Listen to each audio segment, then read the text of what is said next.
হতাশা মাদক দিয়ে দূর হয় না। হতাশা দূর হবে, বলে দিব, তিনটা জিনিস, মাত্র তিনটা। কয়টা ভাই? এক, 5 ওয়াক্ত নামাজ। এক কি? নামাজে আপনি অজু করে সিজদা দেন, ইনশাল্লাহ আপনার মনে প্রশান্তি না আসলে আমাকে এসে বলেন যে আসলে। চোখের পানি, মনের আবেগ যা আছে আপনার ভিতরে, কষ্ট, দুঃখ, যন্ত্রণা, সব আল্লাহকে ঢেলে দিবেন ইনশাল্লাহ। নিজের আবেগ ধরে রাখবেন এখানে, আপনি আল্লাহর জন্য ঢেলে দিবেন। মানুষকে আবেগ দেখে কি লাভ? মানুষ আপনার চোখের পানির মর্ম বুঝবে? মানুষ কি মানুষের চোখের পানির মর্ম বুঝে? আপনার পিতা যদি মারা যায়, আমার কাছে এসে দোয়া চান, কান্নাকাটি করে, আমি দোয়া করতে পারবো, কিন্তু আমি কিন্তু আপনার ফিলিংসটা বুঝতে পারবো না। আপনার অনুভূতি কে বুঝতে পারবেন?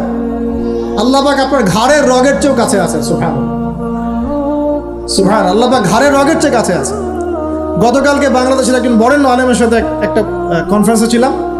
উনি বলছিলেন যে এক ব্যক্তি, এটা শোনেন, এক ব্যক্তি খুব তার শখ যে তিনি সাহাবীদের মতো নামাজ পড়া শিখবেন। কথা বুঝতে পারছেন? সাহাবীদের মতো নামাজ শিখবেন।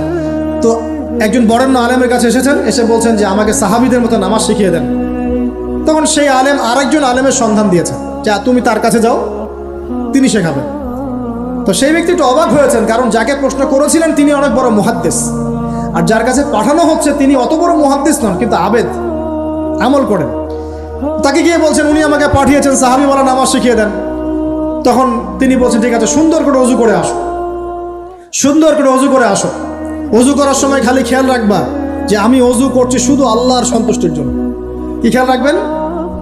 অজু করছি শুধু আল্লাহকে রাজি খুশি করার জন্য অজু করছে, আর কোনো উদ্দেশ্য নাই আমার।